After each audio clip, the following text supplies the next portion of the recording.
Hi friends, எல்லோருக்கும் வணக்கம். நான் தான் உங்கள் திவ்யா.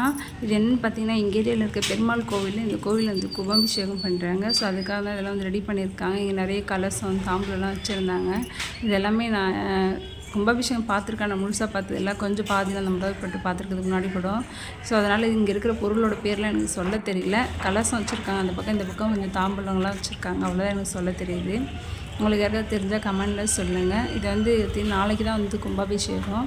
அதுக்கு முந்தின நாளே வந்துட்டு என் பையன் ஸ்கூல் பக்கத்தில் இந்த கோவில் இருக்கா, சரி இந்த வழியே போகும்போதெல்லாம் பார்த்தேன். சரி நீங்களும் இதெல்லாம் பார்த்து, ஏன்னா என்ன மாதிரி தெரிஞ்சுக்காத நிறைய பேர் இருப்பீங்களா, ஸோ எல்லாருமே பார்த்துக்கிட்டோம் அப்படின்னு சொல்லிட்டு ஒரு வீடியோ எடுத்துக்கிட்டேன். பாருங்கள், எடுக்க இந்த பக்கம் ஃபுல்லாக வந்துட்டு இந்த ப்ளவுஸ் மெட்டீரியல், பழம், தேங்காய் அந்த மாதிரி வச்சுருக்காங்க. அந்த பக்கம் ஃபுல்லாக அந்த ப்ளவுஸ் மெட்டீரியல் எனக்கு தெரியல, சாரி, தெரிஞ்சால் சொல்லுங்கள். அந்த பக்கம்லாம் கலசம். இதுதான் அந்த பெருமாள் கோவில் வந்துட்டு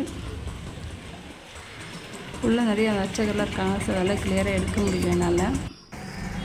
மேலே வந்து சாமிக்கெலாம் அந்த கண்ணு திறப்பாங்க சொல்லுவாங்களே, அந்த கிளாத்தில் எடுக்கிறது, அதில் அதுக்கு என்ன சொல்லுங்கன்னு எனக்கு தெரியல, கிளியராக தெரியாதுன்னு சொல்கிறேன். ஸோ அதெல்லாம் வந்து எடுக்காமல் இருக்காங்க. இதுதான் உள்ளே இருக்க சாமி வந்துட்டு. அடுத்த நாள் பார்த்திங்கன்னா அவங்க கும்பாபிஷேகம் மேலே பண்ணுறாங்க. அந்த கலசம் அதுதான் நடந்துட்டுருக்கு.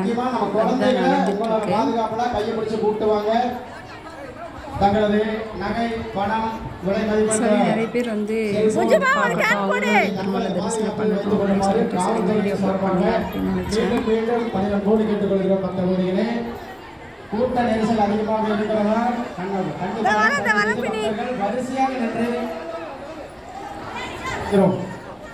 எல்லாரும் அந்த தீர்த்தம் போயிட்டு எப்பெருமானை தரிசித்து இறையருள் பெற்று செல்லுமாறு பக்தியோடு கேட்டுக்கொள்கிறோம்.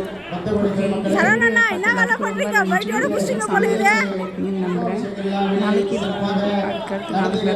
பார்க்கலாம். நடத்தி கொடுத்த தங்களது இனப்பணிக்காக